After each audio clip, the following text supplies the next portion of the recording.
السلام کے بارے میں ان کو نور مانتے ہیں.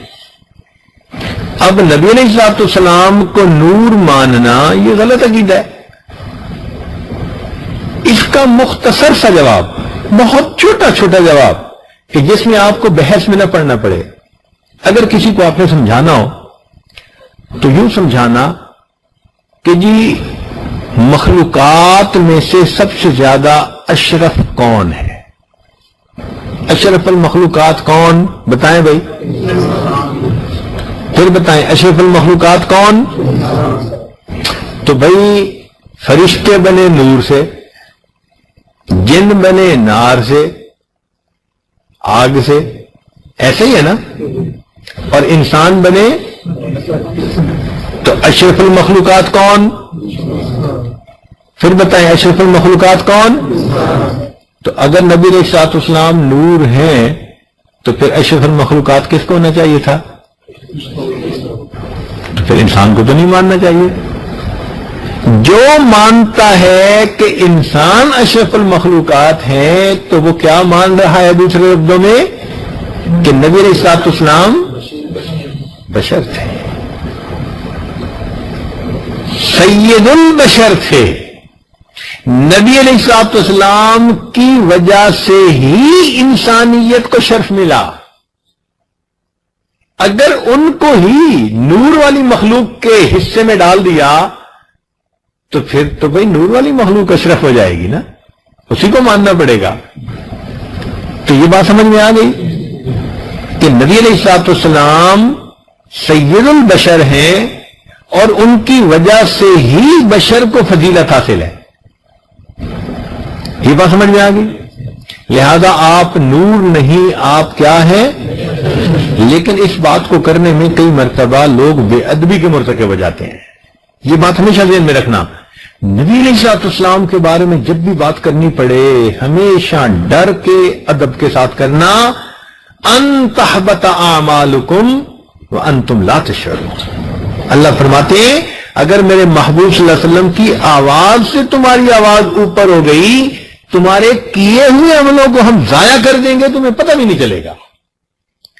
اس لیے اول تو اس ٹاپک پہ بولے نا، لیکن چونکہ طلباء ہیں ہو سکتا ہے کوئی بندہ پوچھے مسئلہ اور بتانا پڑ جائے، تو بہت ڈر کے اور گھبرا کے بات کرنا اور ادب سے بات کرنا.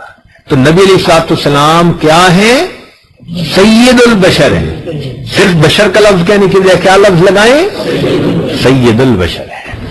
لہذا بشریت کو جو فضیلت ہے وہ نبی علیہ الصلوۃ والسلام کی وجہ سے ہے. اگر آپ صلی اللہ علیہ وسلم کو مان لیا جائے کہ آپ نور کے بنے ہوئے تھے تو پھر تو افضلیت کہاں چلی گئی؟ ملائکہ کے پاس چلی گئی. تو بات سمجھ میں آ گئی. کیوں کہتے ہیں کہ نور ہے؟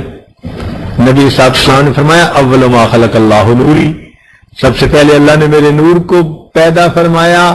تو بھائی وہ تو روح تھی نا، تو روح تو مٹی کی بنی نہیں ہے. روح کس چیز سے بنی ہے؟ تو ہر ایک کی روح ایسے ہوتی ہے، وہ تو عالم امر کی آئی چیز ہے. لہذا وہ جو نبی علیہ الصلوۃ والسلام نے فرمایا وہ اپنی روح مبارکہ کے بارے میں فرمایا، جس میں مبارک تو اس وقت نہیں نہ بنا تھا. سب سے پہلے کیا چیز پیدا ہوئی؟ روح مبارکہ پیدا ہوئی. تو اس کے لیے نور کا لفظ اگر حدیث میں استعمال ہو گیا تو کوئی اشکال ہی نہیں ہے. بات سمجھ آ گئی نا؟ بات سمجھ آ گئی نا؟ اور ویسے حضرت مولانا قاسم نانوتوی رحمۃ اللہ علیہ انہوں نے بڑی پیاری بات کہی. انہوں نے فرمایا کہ اصل وجہ یہ تھی کہ جیسے یہ جو اندر بلب ہے نا، اس کے اندر لوہے کا بنا ہوا ایک ہیٹر سا ہوتا ہے، چھوٹا سا فیلامنٹ جس کو کہتے ہیں. وہ کس چیز کا بنا ہوا ہوتا ہے؟ لوہے کا بنا ہوا ہوتا ہے، ٹنگسٹن کا. لیکن جب اس میں بجلی آتی ہے تو وہ اتنا روشن ہو جاتا ہے کہ وہ لوہے کا نظر ہی نہیں آتا، ہر چیز ہی روشن نظر آتی ہے. گویا روشنی اس کی وہ جو لوہا پن تھا اس کے اوپر غالب آ گئی. تو مولانا قاسم نانوتوی فرماتے ہیں کہ بالکل اسی طرح نبی علیہ الصلوۃ والسلام سید البشر تھے، مگر آپ کی نورانیت آپ کی بشریت پر غالب آ گئی تھی. نورانیت تھی نبوت کی کہ نبوت کی اس نورانیت نے اس بشریت کو اپنے اندر مغلوب کر لیا تھا. اس لیے لوگوں کو دھوکا ہو گیا, وہ کہنے لگے جی کہ نبی علیہ السلام نور ہے. اب ایسا ہی ہے کہ جیسے ایک بندہ بلب کو دیکھ کر کہے جی کہ یہ نور کا بنا ہوا ہے. بھائی نور کا نہیں ہے تو بنا ہوا لوہے کا ہی اندر سے. تو نبی علیہ الصلوۃ والسلام سید البشر ہے. کلیئر ہو گیا؟ اس معاملے میں کوئی ذہن میں سوال تو نہیں نا؟ نور اور بشر کے معاملے میں طے ہو گیا. اگلی بات وہ کہتے ہیں کہ نبی علیہ الصلوۃ والسلام حاضر ناظر. نبی علیہ الصلوۃ والسلام کیا؟ حاضر ناظر. بھئی یہ بھی ٹھیک نہیں. کیسے وہ کہتے ہیں؟ دلیل کیا دیتے ہیں؟ دلیل دیکھو عجیب دیتے ہیں. کہتے ہیں جی جہاں تک خدا کی خدائی وہاں تک حضور کی مصطفائی. بھئی یہ بات تو ہم بھی مانتے ہیں, لیکن یہاں سے یہ نتیجہ کہاں سے نکل آیا کہ جی جہاں تک خدا کی خدائی وہاں تک حضور صلی اللہ علیہ وسلم کی مصطفائی؟ وہ تو بات اپنی جگہ سچی ہے. کہتے ہیں لہذا حضور ہر جگہ حاضر ناظر. نہیں, ہر جگہ حاضر ناظر تو نہیں. بادشاہ پورے ملک میں بادشاہ ہوتا ہے تو کیا بادشاہ پورے ملک میں حاضر ناظر بھی ہوتا ہے؟ تو کوئی بھی نہیں مانتا. بھئی جہاں تک حدود ہے ملک کی وہاں تک بادشاہ کی بادشاہی ہوتی ہے نا. تو کیا کوئی مانتا ہے کہ بھئی بادشاہ سلامت حاضر ناظر ہے؟ کوئی بھی نہیں مانتا. تو جو مسئلہ نکالتے ہیں نا وہ عجیب سا نکالتے ہیں آگے سے, حالانکہ وہ مسئلہ نہیں. اب ایسے بندے کو کیسے سمجھائیں؟ یوں سمجھائیں کہ اس سے پوچھیں کہ بھئی ایک بات بتاؤ کہ نبی علیہ الصلوۃ والسلام مکہ مکرمہ میں کتنا عرصہ رہے؟ وہ کہے گا 10 سال, نہ 13 سال. کتنا عرصہ رہے؟ 13 سال. پھر اس کے بعد آپ صلی اللہ علیہ وسلم نے ہجرت فرمائی, تو ہجرت فرمانے کے بعد کہاں آ کر رہے؟ ہجرت فرمائی یا نہیں فرمائی؟ بتاؤ, اونچا بولیں. ہجرت فرمائی نا. ہجرت سے پہلے کہاں تھے؟ ہجرت کے بعد کہاں تھے؟ جو حاضر ناظر ہو اس کو ہجرت کی کیا ضرورت ہوتی ہے؟ ہجرت تو تبھی ہوگی نا کہ پہلے مکہ مکرمہ میں زندگی مبارکہ تھی اور اب مکہ مکرمہ سے. تو جو کہتے ہیں حاضر ناظر اس کا مطلب ہے وہ ہجرت کے قائل ہی نہیں ہے, ہجرت پہ یقین ہی نہیں رکھتے. جب اس طرح سادہ لفظوں میں سمجھائیں گے نا تو دوسرے کو بات سمجھ میں آ جائے گی کہ ہاں واقعی بات ٹھیک ہے. تو یہ بات سمجھ میں آ گئی نا. تیسرا بڑا مسئلہ وہ یہ کہتے ہیں کہ جی نبی علیہ الصلوۃ والسلام مختار کل ہیں. نبی علیہ الصلوۃ والسلام کیا ہے؟ مختار کل ہیں. مختار کل سے مراد وہ یہ لیتے ہیں کہ جی نبی علیہ السلام کو اللہ نے ہر اختیار دے دیا ہے. بھئی ٹھیک ہے اللہ تعالیٰ نے اختیار دیا, لیکن اس کا یہ کہاں سے مطلب نکل آیا کہ خود اللہ تعالیٰ بے اختیار ہو گئے؟ یہ تو کہیں نہیں نا مطلب نکلا. تو کیا کہتے ہیں نبی علیہ الصلوۃ والسلام مختار, اور اس کے دلیل کے طور پہ پتہ کیا ہیں؟ خدا جے پکڑے محمد چھڑاوے, محمد کا پکڑا چھڑا کوئی نہیں سکتا. اب یہ دلیل دے رہے ہیں. بھئی یہ دلیل کہاں سے آ گئی ہے کہ خدا جو پکڑے محمد چھڑاوے, محمد کا پکڑا چھڑا کوئی نہیں سکتا. تو یہ ان کی غلط فہمی ہے کہ وہ اس سے سمجھتے ہیں کہ نبی علیہ السلام مختار کل ہیں. اب اس کا جواب آنا چاہیے نا. کس کا جواب بھلا؟ مختار. اب ایک بات بتائیں کہ نبی علیہ الصلوۃ والسلام نماز ادا فرماتے تھے؟ بتائیں, پکی بات ہے ادا فرماتے تھے نا. کتنی نمازیں فرض تھی؟ 5 تھی یا 1 تھی؟ بتائیں, سوچ سمجھ کے جواب دیں. 5 نمازیں فرض تھی یا 1 فرض تھی؟ فرض تھی نا. فرض کا مطلب کیا ہوتا ہے چلیں یہ بتائیں. فرض کا مطلب یہ ہوتا ہے کہ وہ کام جس کو کرنا لازم ہو، ایسے ہی نا. اور نفل وہ کام ہوتا ہے کہ جس میں بندے کو اختیار ہو. نفل وہ کام ہوتا ہے کہ جس میں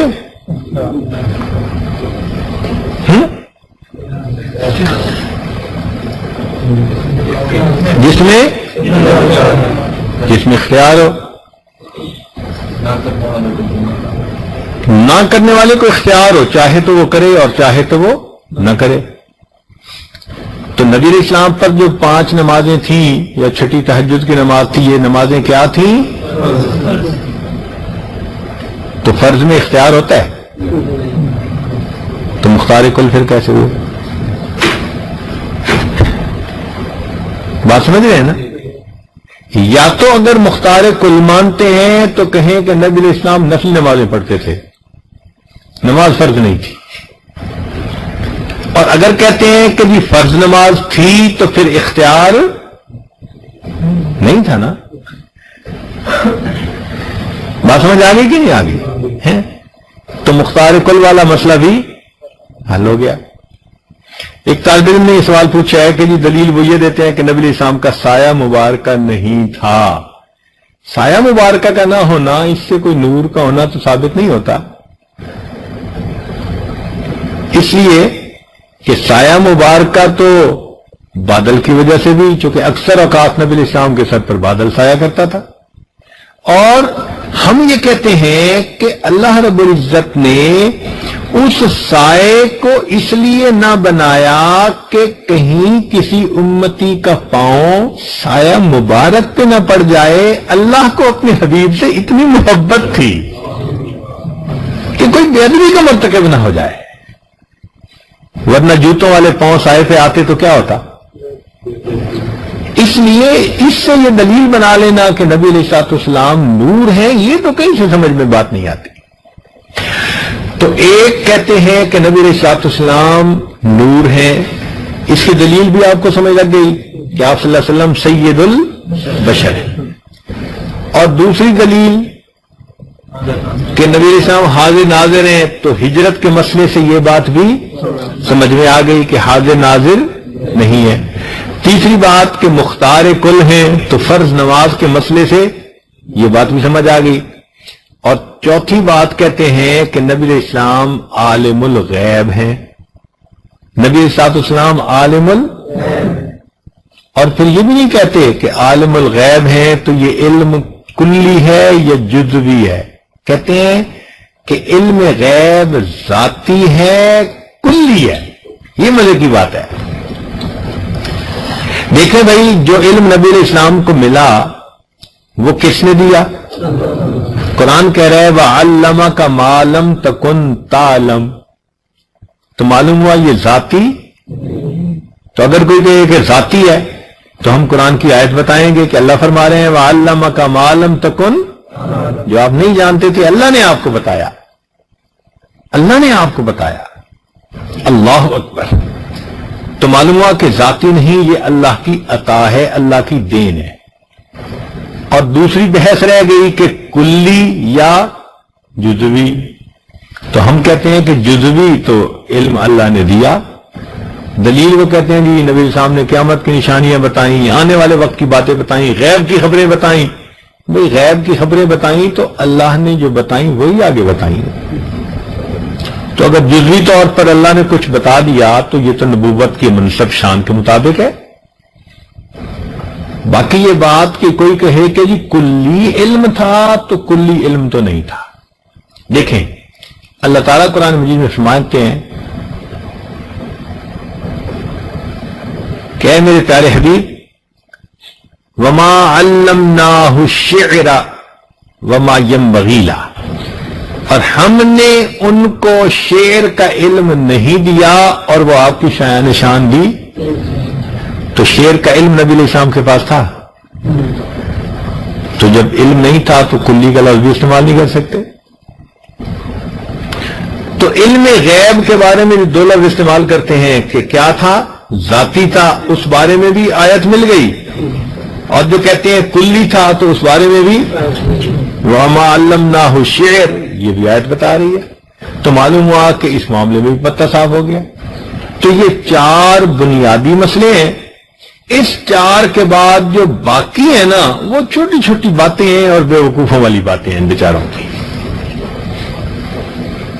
وہ کوئی عقیدے کا کوئی ایسا مسئلہ نہیں ہے اس میں. اب دیکھیں، کہتے ہیں جی کہ ہم نے 11ویں شریف دینی ہے.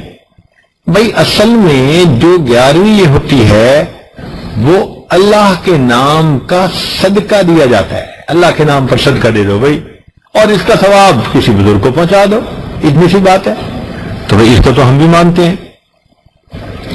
اس میں جو قباحت ہے نا وہ یہ ہے کہ تاریخ متعین کر لیتے ہیں اور چیز متعین کر لیتے ہیں، اور نمبر 3 کہ یہ عقیدہ رکھتے ہیں کہ جو نہیں دے گا اس کو سزا ملے گی.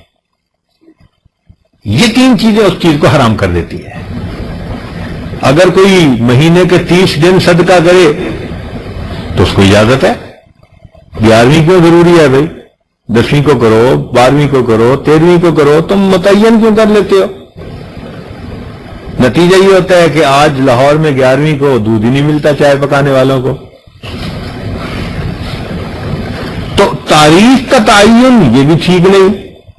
بات سمجھ گئے نا؟ پھر چیز کا تعین کہ جی کھیر بنانی ہے تو بھائی کھیر ہی کیوں؟ آپ اگر پلاؤ بنائیں مرغی والا تو انشاءاللہ کھانے والے اس کو کھائیں گے. اور تیسرا جو نہیں کرتے ان کے بارے میں یہ عقیدہ رکھنا کہ نہیں کریں گے تو ہمیں نقصان ہوگا، ہمارا نقصان ہوگا، یہ ٹھیک نہیں ہے. اگر یہ 3 چیزیں درمیان میں سے نکل جائیں تو ایک بندہ دن میں 10 دیگیں پکائے، اس کو 10 کھانے کی اجازت ہے، اس میں کیا سکتا؟